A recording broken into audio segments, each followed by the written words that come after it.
तैनाती थी आईजी साहब की, और प्राइम मिनिस्टर और वजीर आला सिंध की मीटिंग में कुछ पैनल ऑफ नेम्स जो थे उस पे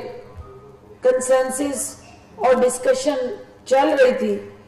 लेकिन आज वो नाम जब कैबिनेट में पुट हुए हैं तो कैबिनेट के अक्सरियती अरकान और खसूसन इत्तेहादी और कराची से सिंध से ताल्लुक रखने वाले हमारे जो कैबिनेट मेंबरान हैं, उन्होंने उस पर शदीद तहफ़्ज़ात का इजहार किया और कराची के अंदर लॉनेस और पॉलिटिकल विक्टिमाइजेशन को सामने रखते हुए अक्सरियत की राय का एहतराम करते हुए प्राइम मिनिस्टर ऑफ पाकिस्तान ने गवर्नर सिंध को वजीर आला सिंध के साथ एक दफा फिर बैठ के मुशावरती अमल को शुरू करने का फैसला किया और हदायत दी है।